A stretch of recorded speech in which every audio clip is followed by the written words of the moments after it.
ആ തിയേറ്ററിൽ അഭിനയിച്ച് എനിക്ക് നല്ല പേര് കിട്ടി. നന്നായിട്ട് അഭിനയിക്കുന്നു എന്നുള്ളൊരു പേര് കിട്ടി. അസിസ്റ്റൻ്റ് ഡയറക്ടർ ആവണോ, നീ അഭിനയിക്കാൻ നടക്കണോ എന്ന് ചോദിച്ചു.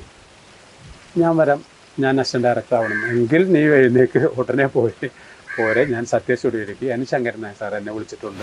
ഏകദേശം അപ്പോൾ സാറ് ഈ ജയന്റെ ഉയർച്ചയും ജയന്റെ താഴ്ചയും കണ്ടിട്ടുണ്ടാവും. ഉണ്ട്. ജയന്റെ വലിയ ഓർമ്മകളോ നേരിട്ട് കണ്ട ഓർമ്മകളോ? നേരിട്ട് കണ്ട ഓർമ്മകൾ മാത്രമല്ല, ജയൻ അഭിനയിച്ചതാണല്ലോ. നല്ല സ്വഭാവമാണ്, നല്ല മനുഷ്യനായിരുന്നു. പക്ഷേ അയാളുടെ പ്രൈവറ്റ് നമുക്കറിയേണ്ട കാര്യമില്ല. അഭിനയിക്കാൻ വരുമ്പോൾ എന്താണ് ഫീൽഡിൽ എന്നല്ലേ നമുക്കറിയേണ്ട കാര്യമുള്ളൂ, അത്രയേ ഉള്ളൂ. സത്യത്തിൽ ഈ മമ്മൂക്കായിട്ട് ഇത്ര ക്ലോസ് ഉള്ളപ്പോൾ സ്വാഭാവികമായിട്ടും നിങ്ങളുടെ പേരിലൊരു പടം വരേണ്ടതായിരുന്നു ശരിക്കും. അത് നമുക്കങ്ങനെ താല്പര്യമില്ല. കാരണം മമ്മൂക്കയുടെ അടുത്ത് ഞാൻ പല പ്രാവശ്യവും ഡേറ്റിന് വേണ്ടി ചെന്നിട്ടുണ്ടെന്നുള്ളത് ശരിയാണ്. സ്ക്രിപ്റ്റ് എന്ന് ചോദിച്ചിട്ടുണ്ട്. സ്ക്രിപ്റ്റ് ഇല്ലാതെ ഒരു പടം തന്നൂടെ എന്ന് ഞാൻ ചോദിച്ചിട്ടുണ്ട്. അതിലൊന്നും നമുക്ക് വിഷമമില്ല. ഈ ജോമോൻ എന്ന പേരിൽ വേറൊരു ഡയറക്ടറോടെ ഉണ്ടായിരുന്നല്ലോ, സാമ്രാജ്യമൊക്കെ ഉണ്ടായിരുന്നു. അത് ഇപ്പോഴും പ്രശ്നമായിട്ട് തോന്നിയിട്ടുണ്ടോ? ഇല്ല, അത് ഫേസ്ബുക്കിൽ ഇതുപോലെ തന്നെ ഒരു ഇൻ്റർവ്യൂ വന്നതിൽ പലരും തെറ്റിദ്ധരിച്ചിട്ടുണ്ട്. CP ജോമോൻ എന്നാണ് എൻ്റെ ടൈറ്റിൽ സ്ക്രീനിൽ വരുന്നത്. ഒന്ന് ഒതുങ്ങിയെന്ന് മറ്റുള്ളവർ ധരിക്കുന്നു. പക്ഷേ മറ്റുള്ളവർക്ക് ഇതിൻ്റെ ചരിത്രം 91 നടന്ന സംഭവം അറിയാത്തതുകൊണ്ടാണ്. അപ്പോൾ ഈ കടലോരക്കാറ്റ് സുരേഷ് ഗോപിയുടെ ഒരു ന്യൂഡൽഹി ആണെന്ന് വേണമെങ്കിൽ പറയാം.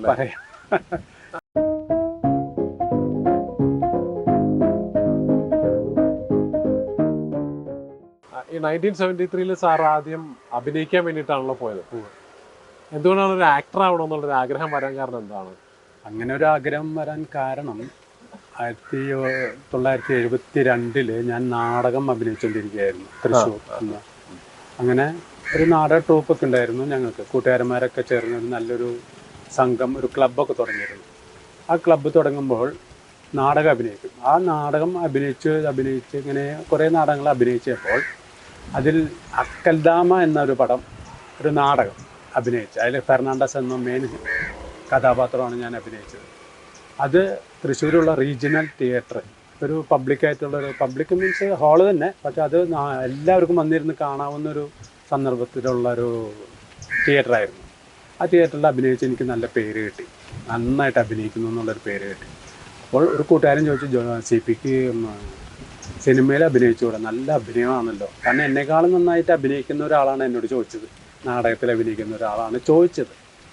അപ്പോൾ അദ്ദേഹം പറഞ്ഞു, CPക്ക് സിനിമയിൽ പോയി അഭിനയിച്ചുകൂടെ, നല്ല ഫിഗറുണ്ടല്ലോ, കാണാനും കൊള്ളാം. അന്ന് നല്ല ഗ്ലാമർ തന്നെയായിരുന്നു, മുടിയും താടിയും എല്ലാം വെച്ചിട്ട് നല്ലൊരു ഇതായിരുന്നു.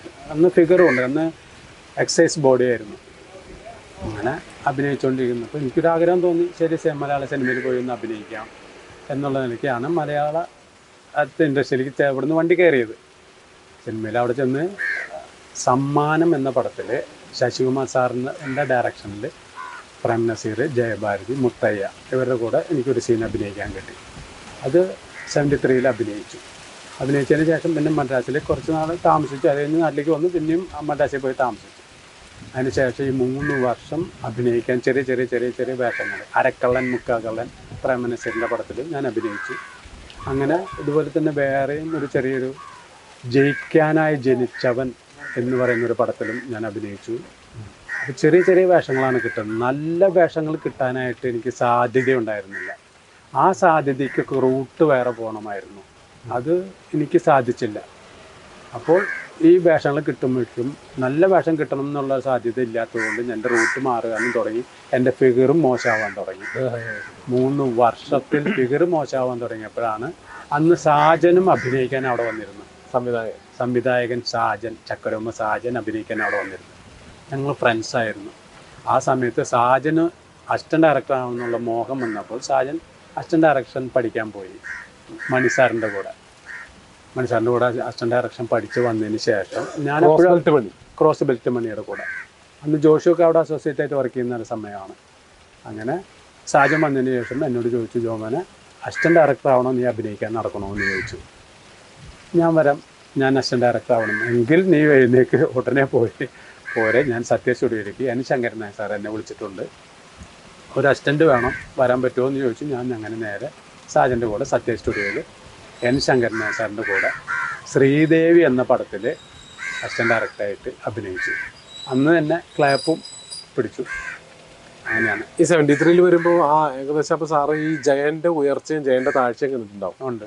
ജയന്റെ വല്ല ഓർമ്മകളോ നേരിട്ട് കണ്ട ഓർമ്മകളോ? നേരിട്ട് കണ്ട ഓർമ്മകൾ മാത്രമല്ല, ജയൻ അഭിനയിച്ചതാണല്ലോ. മദനോത്സവത്തിലും ഉണ്ട്, ചുവന്ന ചിറകുള്ള പടത്തിലും ഞാൻ മദനോത്സവം ഞാൻ അസിസ്റ്റന്റ് ഡയറക്ടറായിരുന്നു. അതിൽ അഭിനയിച്ചിട്ടുണ്ട്. പാട്ടിൽ ഞാൻ അഭിനയിച്ചിട്ടുണ്ട്, കമലും സെറീനയുടെയും കൂടെ. ചുവന്ന ചിറകുകളിൽ ജയൻ ഒരു ഡോക്ടറായിട്ടുണ്ട്. ഷർമിള ടാഗോറൊക്കെ അഭിനയിച്ച പടത്തിൽ അതിന് ഞാൻ അസോസിയേറ്റ് ഡയറക്ടർ ഞാൻ തന്നെയായിരുന്നു. അതിൽ ജയനായിട്ട് ജയൻ്റെ കൂടെ ഒക്കെ വർക്ക് ചെയ്തിട്ടുള്ളതാണ്. നല്ല സ്വഭാവമാണ്, നല്ല മനുഷ്യനായിരുന്നു. പക്ഷേ അയാളുടെ പ്രൈവറ്റ് നമുക്കറിയേണ്ട കാര്യമില്ല. അഭിനയിക്കാൻ വരുമ്പോൾ എന്താണ് ഫീൽഡിൽ എന്നല്ലേ നമുക്കറിയേണ്ട കാര്യമുള്ളൂ. അത്രയേ ഉള്ളൂ. അല്ലാതെ കൂടുതൽ നടന്മാരായിട്ടുള്ള ടച്ച് ഉണ്ടായിരുന്നത് മമ്മൂക്കയുടെ റൂമിൽ മാത്രമേ ഞാൻ പോകുമായിരുന്നുള്ളൂ. മറ്റൊരാളുടെ റൂമിലും പോകുമായിരുന്നില്ല. അങ്ങനെയാണ്. സത്യത്തിൽ ഈ മമ്മൂക്കയായിട്ട് ഇത്ര ക്ലോസ് ഉള്ളപ്പോൾ സ്വാഭാവികമായിട്ടും നിങ്ങളുടെ പേരിൽ ഒരു പടം വരേണ്ടതായിരുന്നു ശരിക്കും. അത് നമുക്ക് അങ്ങനെ താല്പര്യമില്ല. കാരണം മമ്മൂക്കയുടെ അടുത്ത് ഞാൻ പല പ്രാവശ്യവും ഡേറ്റിന് വേണ്ടി ചെന്നിട്ടുണ്ടെന്നുള്ളത് ശരിയാണ്. സ്ക്രിപ്റ്റ് എന്ന് ചോദിച്ചിട്ടുണ്ട്. സ്ക്രിപ്റ്റ് ഇല്ലാതെ ഒരു പടം തന്നൂടെ എന്ന് ഞാൻ ചോദിച്ചിട്ടുണ്ട്. അതിലൊന്നും നമുക്ക് വിഷമമില്ല. കാരണം അങ്ങേർക്ക് ഒഴിവില്ലാത്ത സമയം അങ്ങേർക്ക് താല്പര്യമില്ലാതെയാണെന്നുള്ളത് എനിക്ക് തോന്നിയിട്ടുള്ളൂ. അല്ല, അതിലെനിക്ക് വിഷമം ഉണ്ടായില്ല. കാരണം വെച്ചാൽ ഒരു നടൻ്റെ ആറ്റിറ്റ്യൂഡ് ഒരു പടം വർക്ക് ചെയ്തുകൊണ്ടിരിക്കുമ്പോൾ വേറൊരാൾക്ക് ഡേറ്റ് കൊടുത്തിട്ടുണ്ടെങ്കിൽ അത് ഒഴിവാക്കി തരേണ്ട ബുദ്ധിമുട്ട് നമുക്കറിയാവുന്നതാണ്. അപ്പോൾ അതുകൊണ്ട് നമുക്ക് യാതൊരു മാനസിക വിഷമം ഉണ്ടായില്ല. അങ്ങേർക്ക് തരണമെന്നുണ്ടെങ്കിലൊക്കെ വേണ്ട, നീ വേണ്ട, ഇതൊരു കഥ കൊണ്ടുപോകാൻ എങ്ങനെയെങ്കിലും തരാൻ പറ്റില്ലല്ലോ. നല്ലൊരു സ്ക്രിപ്റ്റ് കൊണ്ടുപോകണ്ടേ, അത് നമ്മുടെ ഒരു കടമയല്ലേ. നമ്മൾ ബോധമില്ലാത്ത ഒരാളാണെന്നുണ്ടെങ്കിൽ ഒരു ഡയറക്ഷൻ ഏതെങ്കിലും ഒരു കഥ കൊണ്ടുവന്നിട്ട് ഡേറ്റ് ഇതാന്ന് പറഞ്ഞു കഴിഞ്ഞാൽ ശരിയാവുന്നില്ലല്ലോ. നല്ല കഥ തന്നെ കൊണ്ടുപോകണം. അപ്പോൾ നമ്മൾ പിന്നെ വേണ്ടാന്ന് വെച്ചതാണ്. ഈ ജോമോൻ എന്ന പേരിൽ വേറൊരു ഡയറക്ടറോടെ ഉണ്ടായിരുന്നല്ലോ, സാമ്രാജ്യൊക്കെ ഉണ്ടായിരുന്നു. അത് എപ്പോഴും പ്രശ്നമായിട്ട് തോന്നിയിട്ടുണ്ടോ? ഇല്ല, അത് ഫേസ്ബുക്കിൽ ഇതുപോലെ തന്നെ ഒരു ഇൻ്റർവ്യൂ വന്നതിൽ പലരും തെറ്റിദ്ധരിച്ചിട്ടുണ്ട്. CP ജോമോൻ എന്നാണ് എൻ്റെ ടൈറ്റിൽ സ്ക്രീനിൽ വരുന്നത്. അദ്ദേഹത്തിൻ്റെ ജോമോൻ എന്നാണ്. ഡയറക്റ്റ് ചെയ്തപ്പോഴാണ് ജോമോൻ എന്നുള്ളത് തനിച്ച് ടൈറ്റിൽ വന്നിട്ടുള്ളൂ. അതിനേക്കാൾ മുൻപ് തനിച്ച് ടൈറ്റിലില്ല. എൻ്റെ അതിനേക്കാൾ മുൻപേ CP ജോമോൻ എന്നുള്ള ടൈറ്റിലുണ്ട്. തനിച്ച് വരും. അസോസിയേറ്റ് ഡയറക്ടറായിട്ടുണ്ട്. സീനിയർ മോസ്റ്റ് ഞാൻ തന്നെയായിരുന്നു. അത് കടലോരക്കാറ്റ് ചെയ്യുന്ന സമയത്ത് ഇദ്ദേഹം, ഞാൻ സുരേഷ് ഗോപിയെ വെച്ച് ചെയ്തു, അദ്ദേഹം മമ്മൂട്ടിയെ വെച്ച് ചെയ്തു. ആ ഒരു പേര് ജോമോൻ എന്ന് മാത്രമേ അറിയുള്ളൂ. അദ്ദേഹം സാമ്രാജ്യം ജോമോൻ, ഞാൻ കടലോരക്കാറ്റ് ജോമോൻ എന്നായി. പിന്നെ ഞാൻ കൂടുതൽ അസോസിയേറ്റ് ഡയറക്ടറായിട്ട് വർക്ക് ചെയ്തതിനിടയിൽ പടം സംവിധാനം ചെയ്യാത്തത് കൊണ്ട് അങ്ങനെ ഒന്ന് ഒതുങ്ങി എന്ന് മറ്റുള്ളവർ ധരിക്കുന്നു. പക്ഷേ മറ്റുള്ളവർക്ക് ഇതിൻ്റെ ചരിത്രം 91 നടന്ന സംഭവം അറിയാത്തതുകൊണ്ടാണ് ഈ ഫേസ്ബുക്കിലും അതിലൊക്കെ ഇദ്ദേഹം ആരാണ് എന്താണെന്നൊന്നും അറിയാതെ പോകുന്നത്. ഈ പുതിയ തലമുറയാണ്. പഴയ തലമുറ ആൾക്കാർക്ക് ഇതൊക്കെ അറിയാവുന്നതാണ്. പുതിയ തലമുറ വന്നിട്ട് ആൾക്കാർ ഈ ഫേസ്ബുക്ക് എടുത്ത് നോക്കുന്ന ആൾക്കാരാണല്ലോ ഇതിലുള്ള ഈ തെറ്റിദ്ധാരണകൾ ഉണ്ടാകുന്നത്. ഇദ്ദേഹം ഒരു പടം ഡയറക്റ്റ് ചെയ്തു പറയുന്നത് ഇദ്ദേഹത്തിന് ആരെങ്കിലും അറിയോ, സുരേഷ് ഗോപി അതിലാണോ വന്നത്, ഹിറ്റായത്, ഓടിയ പടമാണോ എന്നൊക്കെയാണ് ഫേസ്ബുക്കിൽ ചോദിക്കുന്നത്. ഇത് ഇടണം. കാരണം വെച്ചാൽ തെറ്റിദ്ധാരണയാണ്. ആ പടം ഹിറ്റായതാണ്, 80 ലക്ഷം രൂപ ലാഭം കിട്ടിയതാണ്, സുരേഷ് ഗോപി സീ ഫീൽഡിൽ സ്റ്റാൻഡ് ചെയ്തതാണ്. ഇതിൻ്റെ ഉദാഹരണം മമ്മൂട്ടിയുടെ ന്യൂ ഡൽഹി പടം. മമ്മൂട്ടി ഇതുപോലെ തന്നെ 3-4 പടം ബ്ലോക്കായി മോശമായി പടം ഓടാതിരുന്ന സമയത്താണ് ഒരു ന്യൂ ഡൽഹി ജോഷിയുടെ ഡയറക്ഷനിൽ സ്റ്റാൻഡ് ചെയ്തത്. അതിനുശേഷം പിന്നെ മമ്മൂക്ക ഡ്രോപ്പായിട്ടില്ല. അതുപോലെ തന്നെ ഡ്രോപ്പായ സമയത്താണ് ഈ കടലോരക്കാറ്റ് സുരേഷ് ഗോപിക്ക് കിട്ടിയത്. എൻ്റെ നിർബന്ധപ്രകാരം തന്നെ വിളിച്ച് സംസാരിച്ച് തമ്പി കണ്ണനായിട്ട് നിർബന്ധപ്രകാരം ഇടിയിച്ചത്. അങ്ങനെ ആണ് ഈ സംഭവം. അങ്ങനെ ജോമോൻ എന്നുള്ളൊരു പേരിൽ വന്നതുകൊണ്ടൊന്നും നമുക്ക് യാതൊരു ബുദ്ധിമുട്ടുണ്ടായിട്ടില്ല. അപ്പോൾ ഈ കടലോരക്കാറ്റ് സുരേഷ് ഗോപിയുടെ ഒരു ന്യൂഡൽഹി ആണെന്ന് വേണമെങ്കിൽ പറയാം അല്ലേ? ന്യൂഡൽഹിക്ക് ശേഷം മമ്മൂട്ടി ജോഷി ഒരുപാട് ഹിറ്റ് പടങ്ങൾ ചെയ്തു. ഹിറ്റ് പടങ്ങൾ വന്നായിരുന്നു. അപ്പോൾ ഈ ജോമോൻ സുരേഷ് ഗോപി അങ്ങനെ ഒരു ഹിറ്റ് വരാതിരുന്നത് അന്നത്തെ ഹിറ്റാണല്ലോ. അതിനുശേഷം അദ്ദേഹത്തിന് എനിക്ക് 2 പ്രാവശ്യം ഡേറ്റ് തന്നതാണ്. കുറ്റം എൻ്റെ തന്നെയാണ്. കാരണം പ്രൊഡ്യൂസർ അഡ്വാൻസ് കൊടുക്കാത്തതുകൊണ്ടാണ്. ഒരു പടം അസോസിയേറ്റ് ആയിട്ട് വർക്ക് ചെയ്യുമ്പോഴാണല്ലോ ഞാൻ ഡയറക്റ്റ് ചെയ്യാൻ പോയത്. അതുപോലെ തന്നെ ഏതൊരാളും അസോസിയേറ്റ് ആയിട്ട് വർക്ക് ചെയ്യുകയാണെന്നുണ്ടെങ്കിൽ തന്നെയും പടം ഡയറക്റ്റ് ചെയ്യാൻ പോവാം. അല്ലാതെ വേറൊരു പടത്തിന് അസോസിയേറ്റ് ആയിട്ട് പോവുകയാണെന്നുണ്ടെങ്കിൽ കംപ്ലൈൻ്റ് ആണ്. അങ്ങനെ പോകാവുന്നതാണ്. സാറ് ചെയ്ത 2ാമത്തെ സിനിമയിൽ പുതുമുഖ നായകനായിരുന്നല്ലോ ഉദയത്തിൽ. ഇത് കൂടാതെ അസോസിയേറ്റ് ആയിട്ട് വർക്ക് ചെയ്തിരുന്നപ്പോൾ എപ്പോഴെങ്കിലും ഏതെങ്കിലും പുതിയ ആളുകൾ, സാറ് ചാൻസ് വെച്ച് പോയ ആളാണല്ലോ, ഏതെങ്കിലും പുതിയ നടന്മാർക്ക് ചാൻസ് കൊടുത്തിട്ടുണ്ടോ? ഉണ്ട്. അതിൽ ഇന്ന് ഫീൽഡിൽ നിൽക്കുന്ന 2 ഫേമസ് നടന്മാരുണ്ട്. അതിലൊന്ന് തരൂ ഒരു ജന്മം കൂടി എന്ന് പറയുന്നൊരു പടം പണ്ട് ശങ്കരൻ നായർ സാറ് ഡയറക്റ്റ് ചെയ്യുന്ന സമയത്ത് ഞാൻ അസോസിയേറ്റ് ഡയറക്ടറായിരുന്നു. ലാലു അലക്സ് എന്നോട് റോഡിൽ ഷൂട്ടിംഗ് നടക്കുമ്പോൾ വന്ന് എന്നെ ടച്ച് ചെയ്ത് വിളിച്ച് ഒരു കാര്യം പറയാനുണ്ടെന്ന് പറഞ്ഞു. ശരി, ഷോട്ട് എടുത്തുകൊണ്ടിരിക്കല്ലോ, ഒരു സെക്കൻഡ് കഴിഞ്ഞിട്ട് ഞാൻ വരാട്ടാ, 1 മിനിറ്റ് കഴിഞ്ഞിട്ട് വരാട്ടാ എന്ന് പറഞ്ഞ് വിളിച്ചു. അപ്പോൾ ആ ഷോട്ട് കഴിഞ്ഞ് കഴിഞ്ഞപ്പോൾ അടുത്ത ഷോട്ടിന് ശങ്കരൻ സാറ് ചെയറിൽ ഇരുന്നിട്ടാണ് കാരണം ഇച്ചിരി പ്രായമുള്ളതുകൊണ്ടാണ്. ആ സമയത്ത് ഞാൻ എന്താണെന്ന് ചോദിച്ചപ്പോൾ ഞാനങ്ങനെ മെഡിക്കൽ റെപ്രസെൻറ്റേറ്റീവാണ്, എനിക്കൊരു അഭിനയിക്കാൻ ചാൻസ് വേണം, തരൂ എന്ന് ചോദിച്ചപ്പോൾ ആൾ കൊള്ളാം, ചുള്ളനാണ്. അന്നൊന്നും അൺനാച്ചുറലല്ല, എല്ലാം നാച്ചുറലായിട്ടാണ് നടക്കുന്നത്. അവരങ്ങനെ മെഡിക്കൽ റെപ്രസെൻറ്റേറ്റീവ് ആവുന്നത്. അപ്പോൾ ആൾ ഓക്കെയാണ്, നാളേക്ക് ഒരാളെ ആവശ്യമുണ്ട്, ഇതുപോലെ ഒരാളെ ആവശ്യമുണ്ട്, ഒരു ചെറുപ്പക്കാരൻ നല്ല ചുള്ളനും വേണം, ഒക്കെ വേണം. ശരി, വെയിറ്റ് ചെയ്യട്ടാന്നും പറഞ്ഞ് ആ സീൻ കഴിഞ്ഞപ്പോൾ ഞാൻ ഡയറക്ടറോട് പറഞ്ഞു, സാറിനോട് പറഞ്ഞു, സാറേ നമുക്കിങ്ങനെ ഒരാൾ വേണം എന്നുള്ളത്. ആ ആൾ ഇങ്ങനെയുണ്ട്, കുഴപ്പമുണ്ടോ എന്ന് ചോദിച്ചു. ഡയറക്ടർ അനുവാദം തരാതെ ഒരു അസോസിയേറ്റ് ഡയറക്ടർ പോയി നാളെ വന്നോ മറ്റന്നാൾ വന്നൊന്നും പറയില്ല. അന്നത്തെ കാലത്ത്, ഇന്ന് പറയില്ലയോ എനിക്കറിയില്ല, ഞാൻ പറഞ്ഞിട്ടില്ല. അദ്ദേഹം പറഞ്ഞു ശരി ജോമൻ എന്താണെന്ന് വെച്ചാൽ നോക്കിക്കോ, ആരാണെന്ന് വെച്ച് കഴിഞ്ഞാൽ ഓക്കെ. ആൾ ഓക്കെ ആണെന്നുണ്ടെങ്കിൽ ജോമൻ ഓക്കെ പറഞ്ഞോളാൻ പറഞ്ഞു. അദ്ദേഹം എന്നെ ഏൽപ്പിച്ചു. കാരണം അതുപോലെ ഒരു കോൺഫിഡൻ്റ് ഉള്ള ഒരു ഡയറക്ടർ ആണ് ഞാൻ വർക്ക് ചെയ്യുന്നതെന്നുള്ള അദ്ദേഹത്തിന് അറിയാം. അപ്പോൾ ലാലിനോട് പറഞ്ഞു, നാളെ രാവിലെ കീർത്തി ലോഡ്ജിൽ, തിരുവനന്തപുരത്തുള്ള കീർത്തി ലോഡ്ജിൽ ആ ഷൂട്ടിംഗ് അവിടെ ഉണ്ട്, ഒരു സീനാണുള്ളൂ, വർക്ക് ചെയ്യാൻ പറ്റുമോ എന്ന് ചോദിച്ചു. വർക്ക് ചെയ്യാൻ കുഴപ്പമില്ല, എനിക്ക് ചാൻസ് കിട്ടുന്നതല്ലേ, ആദ്യത്തെ പടമാണ് എന്നൊക്കെ പറഞ്ഞു. ശരിയെന്ന് പറഞ്ഞു. അത് ഒരു റേപ്പ് സീനായിരുന്നു. അത് ശങ്കന സാറ് റൂമിന് പുറത്തിരുന്നു. ദിൽജിത്ത് കൗർ എന്ന് പറഞ്ഞിട്ടുള്ളൊരു നടിയാണ്, ഒരു ഹിന്ദി നടിയാണ്. ആ ഹിന്ദി നടിയെ ബലാത്സംഗം ചെയ്യുന്നതാണ് സംഭവം. അന്നൊക്കെ ഈ ഒരു സീക്വൻസിൽ ബലാത്സംഗം അനിവാര്യമാണെന്നുണ്ടെങ്കിലും കഠോരമായ ബലാത്സംഗം ആണെങ്കിൽ തന്നെ വൃത്തികേടുകൾ ഉണ്ടായിരുന്നില്ല അന്ന്. അപ്പോൾ നല്ലൊരു അഭിനയം കാഴ്ചവെച്ച് ബലാത്സംഗം ചെയ്യൊക്കെ ബെസ്റ്റായിട്ട് എടുത്തു ലാലു അലക്സ് നന്നായിട്ട് അഭിനയിച്ചു. അതെടുത്തത് ഞാനാണ്. സാറ് പുറത്തുണ്ടെങ്കിലും ചുമനെടുത്തോ എന്ന് പറഞ്ഞിട്ട് റൂമിനകത്ത് എടുത്തു. അവസാനം കുപ്പി കൊണ്ട് തലക്കടിച്ച് ബോധം കെട്ട് വീഴുന്നതാണ്, ലാലു വീഴുന്നതാണ്. അങ്ങനെ ലാലു അലക്സ് വീഴുന്നൊരു സംഭവം എടുത്തു. അങ്ങനെ ലാലു അലക്സിന് കൊടുത്തു. ഇത് കൂടാതെ ജയസൂര്യക്കും നമ്മൾ ചാൻസ് വാങ്ങിച്ചു കൊടുത്തു. അതായത് ഞാൻ അസോസിയേറ്റായിട്ട് വർക്ക് ചെയ്ത കാലചക്രം എന്ന പടം 2000 വർഷത്തിൽ എറണാകുളത്തുള്ള ഹൈവേ ഹോട്ടലിൽ സ്ക്രിപ്റ്റ് വർക്ക് നടന്നുകൊണ്ടിരിക്കുകയാണ്. ചാർട്ടിങ് അസിസ്റ്റൻസ് കൊണ്ട് എല്ലാം ഞങ്ങളൊരു ടേബിളിൽ ഇരിക്കുന്ന സമയത്ത് അവിടേക്ക് ചാൻസ് ചോദിച്ച് ജയസൂര്യ വേറൊരാളും വന്നു. ജയസൂര്യ എൻ്റെ അടുത്തേക്ക് വന്നിട്ട് പറഞ്ഞു, ചേട്ടാ ഞാൻ സിനിമയിൽ അഭിനയിക്കാൻ ആഗ്രഹിച്ചുകൊണ്ട് വരുന്നതാണ്, ഇങ്ങനെ മിമിക്രിയും കാര്യങ്ങളൊക്കെ ചെയ്യുന്നതാണ് എന്നൊക്കെ പറഞ്ഞു കഴിഞ്ഞപ്പോൾ ലാലു അലക്സിനുണ്ടായ പോലെ തന്നെ ഒരു അനുഭവം. അതിലേക്ക് എൻജിനീയേഴ്സിൻ്റെ ഗ്രൂപ്പിൽ ഒരാൾ വേണമായിരുന്നു. 3 പേര് ഓക്കെയാണ്, അതിൽ എൻജിനീയറായിട്ട് അഭിനയിക്കുന്ന ആ ലുക്കുള്ള ഒരാൾ വേണമായിരുന്നു. ജയസൂര്യ ഓക്കെ ആയിരുന്നു, ലുക്ക് ഓക്കെ ആയിരുന്നു.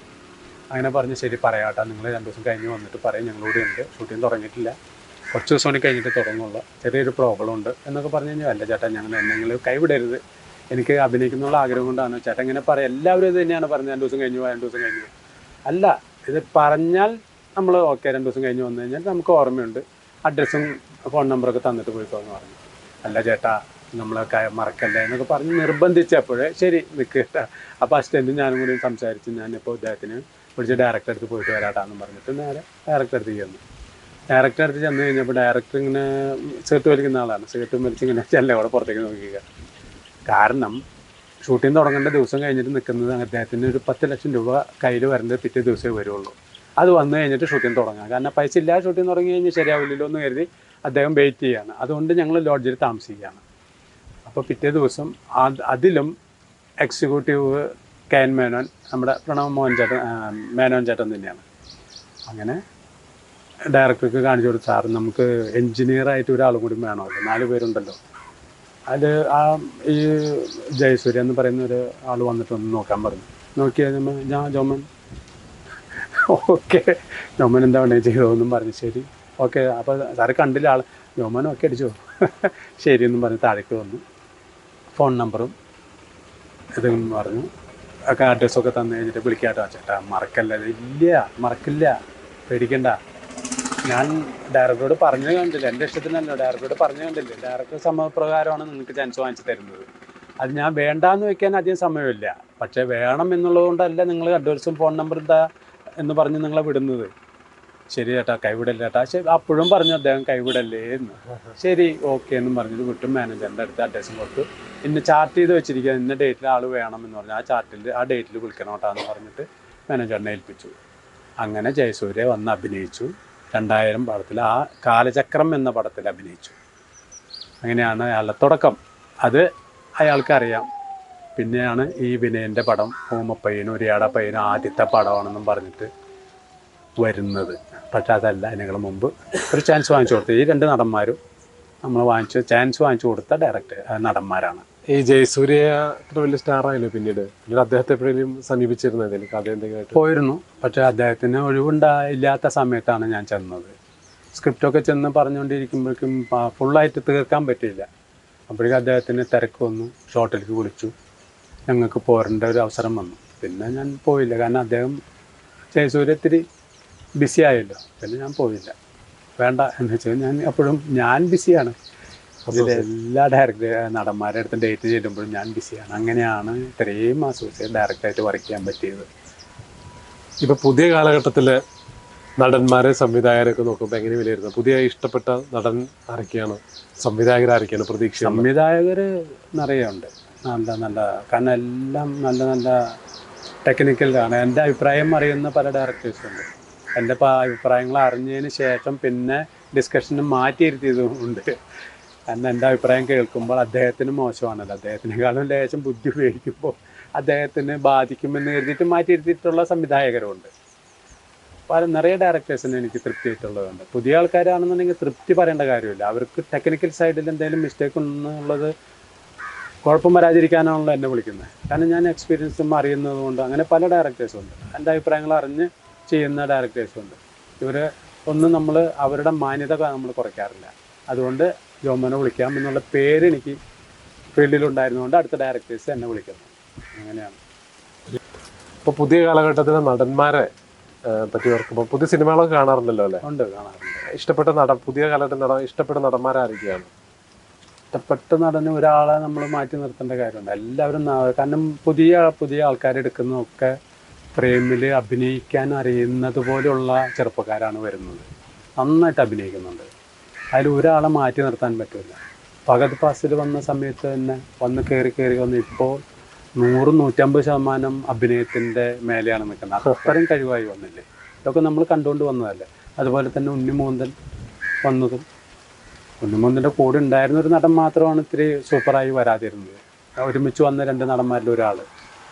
ഉണ്ണിമൂന്തനൊക്കെ നല്ല അഭിനയത്തിൻ്റെ കാര്യത്തിലല്ല, ഫേമസ് ആയിപ്പോയി. അത് അഭിനയത്തിൻ്റെ കഴിവുകൊണ്ട് മാത്രമല്ലല്ലോ, ആളുടെ ഒരു ഇമേജും കൂടി നമുക്ക് കണക്കിലെടുക്കണ്ട. ആ ഇമേജ് ഓഡിയൻസ് ഇഷ്ടപ്പെടുമ്പോഴല്ലേ സ്റ്റാറായി ഹീറോയായി എല്ലാം നിലനിൽക്കുന്നത്. അപ്പോൾ പുതിയ നടന്മാരെ പറ്റി അഭിപ്രായ വ്യത്യാസം ഒന്നുമില്ല. കാരണം പുതിയൊരു പടം ഒരു ഡിജിറ്റൽ ഫ്രെയിമിൽ ക്യാമറയിൽ അഭിനയിക്കുമ്പോൾ നമ്മൾ സാധാരണ കാണുന്ന എല്ലാവരുടെയും ഇമേജ് വ്യത്യാസപ്പെട്ട് കാണുന്നതാണ്. ആ ആൾ എന്ത് ഡയലോഗ് പ്രസൻറ്റ് ചെയ്താലും അതിന് ആപ്റ്റാണ്. അതല്ലേ നമ്മൾ ആദ്യമായിട്ട് കാണുന്നത്. ഇപ്പോൾ 10 പ്രാവശ്യം കണ്ട ഒരു ഇമേജ് എല്ലാ ഇതുപോലെ കാണുമ്പോൾ ഒരു ഡയലോഗ് പറയുമ്പോൾ അതിങ്ങനെ മതിയായിരുന്നു എന്ന് നമുക്ക് തോന്നാം. പക്ഷെ അല്ല, അത് ആ ഡയറക്ടർക്ക് ഓക്കെയാണ്. അതുകൊണ്ട് ആ നടന്മാരും ഓക്കെ അല്ല. ഈ മദനോത്സവം സിനിമയിൽ അസിസ്റ്റന്റ് ഡയറക്ടർ ആയിരുന്നല്ലോ. അതെ, കമൽഹാസൻ സാറായിരുന്നു അതിൻ്റെ ഹീറോ. അതെ. കമൽഹാസൻ സാറിനെ ഓർക്കുമ്പോൾ എന്താണ് അദ്ദേഹത്തിൻ്റെ ആക്ടിങ് സ്റ്റൈല്? അദ്ദേഹം ഇൻവോൾവ്മെൻ്റാണ്. അഭിനയത്തിലും സ്ക്രിപ്റ്റിലും കഥാപാത്രത്തിലും ഇൻവോൾവ്മെൻ്റ് എന്ന് വെച്ച് കഴിഞ്ഞാൽ ഗംഭീര ഇൻവോൾവ്മെൻ്റാണ്. ഇത് ശങ്കരൻ നായർ സാറായിട്ട് ഡിസ്കഷൻ ചെയ്തതിന് ശേഷമാണ് അഭിനയിക്കുക. അത്ര ഇൻവോൾവ്മെൻ്റാണ്. ഈ ഇൻവോൾവ്മെൻ്റ് അഭിനയിക്കുമ്പോൾ ഇതൊക്കെ ഞങ്ങൾക്കറിയാം. എന്താണ് ഇൻവോൾവ്മെൻറ്റ് വരുന്നതും എന്താ ചെയ്യാൻ പോകുന്നതും ഇതൊക്കെ നമുക്കറിയാവുന്നതാണ്. കാരണം പ്രത്യേകിച്ച് അസിസ്റ്റന്റ് ഡയറക്ടേഴ്സിനും അസോസിയേറ്റ് ഡയറക്ടർക്കും സീനും ഷോട്ട് എന്താണെന്നുള്ളത് അറിയാമല്ലോ. അതുപോലെ തന്നെ അവർ അഭിനയിക്കാനൊക്കെ ഒരു തീരുമാനം ഉണ്ടാക്കിയിട്ടുള്ളത് എന്താണെന്നുള്ളതും നമുക്കറിയാവുന്നതാണ്. അത്രയും നല്ലൊരു ഇൻവോൾവ്മെൻ്റ് ഉള്ളൊരു നടനായിരുന്നു കമൽഹാസൻ. ഇന്നും അത് തന്നെയല്ലേ. വിക്രം പടത്തിലൊക്കെ അഭിനയിക്കുന്നത് നമ്മൾ കണ്ടു കഴിഞ്ഞാൽ, ലേറ്റസ്റ്റ് പടം വിക്രം വന്നത് തന്നെ കണ്ടില്ലേ? ആ ഫൈനൽ ക്ലൈമാക്സിൽ തന്നെ അഭിനയിക്കുന്നതിൻ്റെ ഇൻവോൾവ്മെൻറ്റിൻ്റെ ഗുണമല്ല അത് കാണുന്നത്. ആ ക്ലൈമാക്സ് അതാണ് കമൽഹാസൻ. അപ്പോൾ എന്താണ് ഇനിയുള്ള ഫ്യൂച്ചർ പ്ലാൻ? ഇനി ഒരു സിനിമ സംവിധാനം ചെയ്യാനുള്ള പരിപാടിയാണോ അതോ അസോസിയേറ്റ് വർക്ക്? സിനിമ സംവിധാനം ചെയ്യണം എന്നുള്ളതിന്, കാരണം ഇതിൽ പഴയതും പുതിയതും ഇല്ല. പഴയതും പുതിയതും ഉണ്ട് എന്ന് പറയുന്നത് ഇതിനെ കുറിച്ച് അറിയാത്ത ആൾക്കാരാണ്. പഴയ ഒരു ആൾക്കാരാണ് എന്ന് പറയാമെന്നുണ്ടെങ്കിൽ ജോഷി ഡയറക്റ്റ് ചെയ്യില്ല, സത്യനന്ദിക്കാട് ഡയറക്റ്റ് ചെയ്യില്ല, സിബി മലയിൽ ഡയറക്റ്റ് ചെയ്യില്ല, VK പ്രകാശ് ഡയറക്റ്റ് ചെയ്യില്ല, കാരികാരൻ ഡയറക്റ്റ് ചെയ്യില്ല. ഇവരൊക്കെ പഴയ ആൾക്കാരല്ലേ. എന്താണ് ഇനിയുള്ള ഫ്യൂച്ചർ പ്ലാൻ? ഇനി സംവിധാനം ചെയ്യാൻ എന്തെങ്കിലും പ്ലാൻ ഉണ്ടോ?